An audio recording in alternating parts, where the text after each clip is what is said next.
What is up, everybody? It's your boy Nerdicane, and welcome to my most clickbait title ever.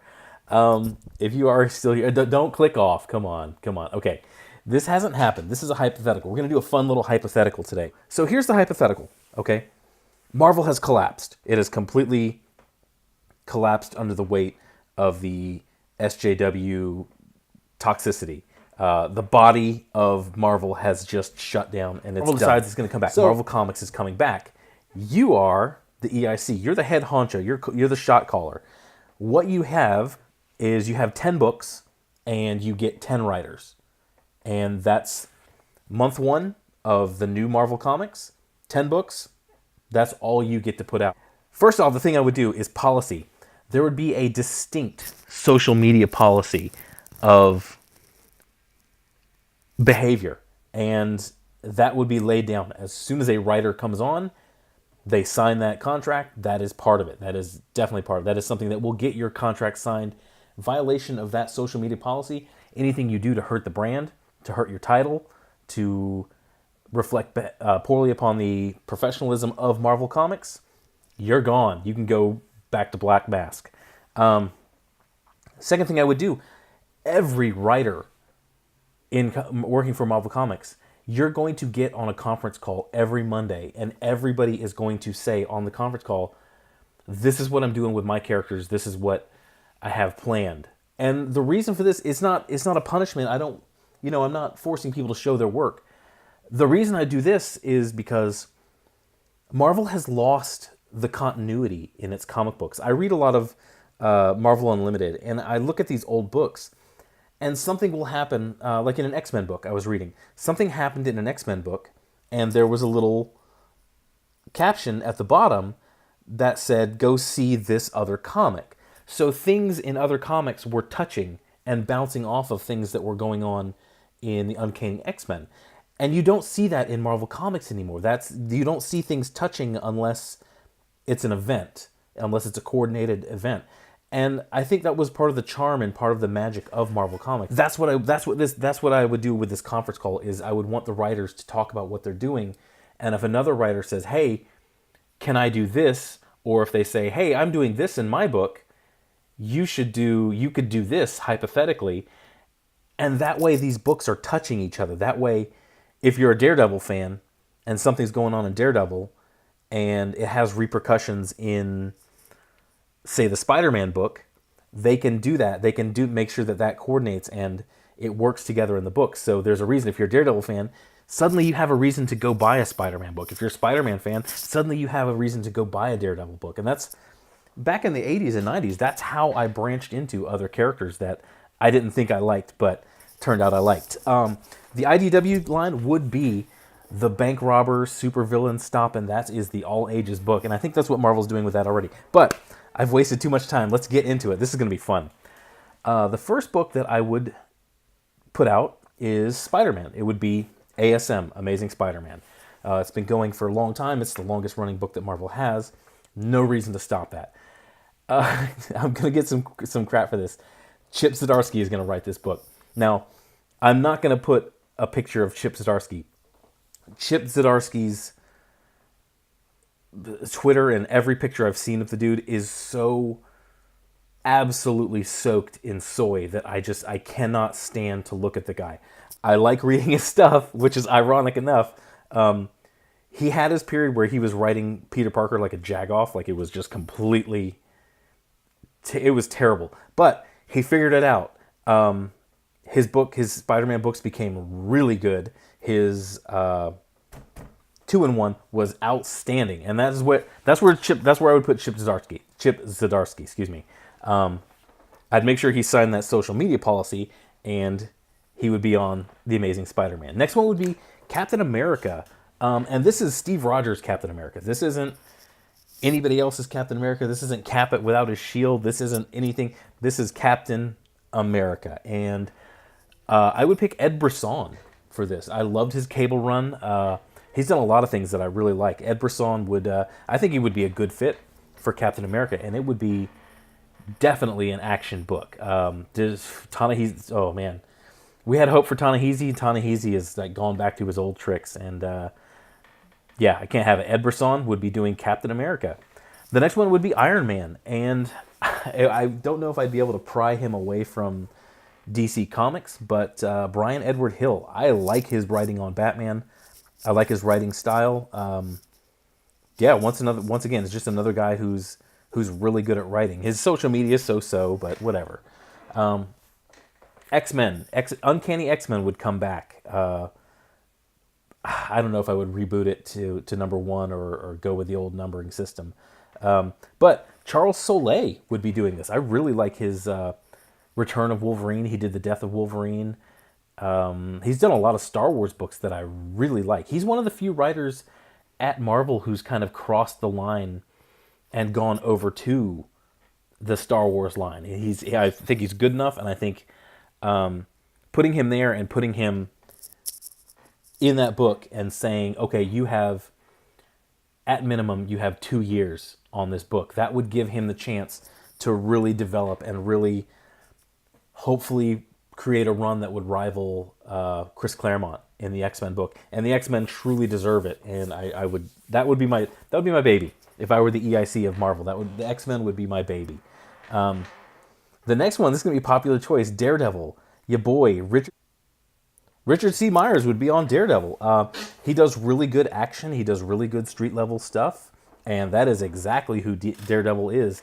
Plus, I think it would just piss off the SJWs. And I think it would be a really good litmus test. If you brought in Richard C. Myers, suddenly all the SJWs would just turn their back on Marvel. And you could get a real gauge of, do these people actually buy comic books, or do they say they like the idea of buying comic books but never come up? And that would be my opinion. That would be my thoughts on the situation, is that the outrage mob, no matter how outraged they get, they really don't have any impact on the sales. They don't move the needle. Where Richard C. Myers is, I've said this before, he has treated his brand, he's treated Splato Comics, even before it was Splato Comics, he's treated his channel as a business. He has cultivated the audience. He has found, okay, you guys like when I roast things, you guys like when I do these reviews, you like when I go in depth on the art, you hate when I do a movie review, and he's kind of cultivated, he's kept his ear to the ground on that, and that is really what comics need more of. And plus he has a track record. Jawbreakers is what 360,000. Iron Sights, I forget what Iron Sights did. It was definitely over 100,000. He has a track record. He has an audience. He's writing Daredevil. Suck it, SJWs. The next one, this would be cool. I thought about doing a Thor book, and then I realized it's a little too narrow. The next one I would do, I would bring Journey into Mystery back. And Journey into Mystery would be the astral plane, your sort of mystic, Asgard, other realm things. And the reason I'm doing this is because it's like I said, just doing a Thor book is too narrow. And I don't think Thor sells very well right now. But this would be written by Nasser Rabadi. Once again, another proven track record of, I write, I can produce a comic, I cultivated this audience, here's what I sold, it was a success. That's why I would bring him in. And Journey into Mystery would be all of the mysticism. This is where and you're not tied to just Thor. You could bring in Doctor Strange. You could bring in all these other characters. And the reason I would bring Nasser Rabadi in, because he's more of a horror writer.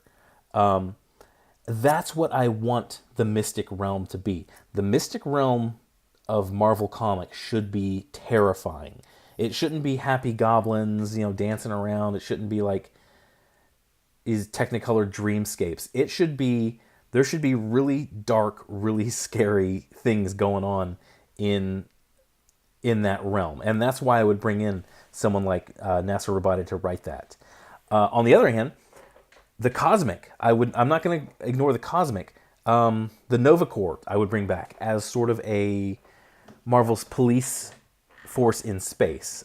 Jason Aaron would do that. I think Jason Aaron does a really good job with writing cosmic things like that. And it would be, I think it would be fun. This one I'm going to get hate for. I would run Captain Marvel. I'm sure it's come down from Disney that you have to have a Captain Marvel book on the shelves. So I'm sure that's something that you are locked into from the big bosses at Marvel, which is why Captain Marvel has had like 6 reboots in recent years. But Jim McCann, if you remember Infinity Countdown, if you remember the Captain Marvel Infinity Countdown book, Jim McCann wrote that. And that is exactly who I would put on Captain Marvel. And all these other books, I've said, all the other books that I've talked about, I really haven't said who I would want to write them, because I think I would leave that to people who are much more well versed in that, and I would leave that up to the writer to see who they would want to write, to draw for them. But this one is different. This one I would pick an artist. I would get Babs Tarr to do it, because I absolutely love Babs. It's just me fanboying. I really love Babs Tarr's art. Her men and her women are very sexy. She takes very good care in her craft. All of the things that she draws has a nice aesthetic, and I think that's what Captain Marvel could use, and I think that's what that realm, the cosmic realm, could use as a very stylistic, very interesting thing, and I think that's what she would bring to it. Here's the cool thing: I'm not gonna get more writers.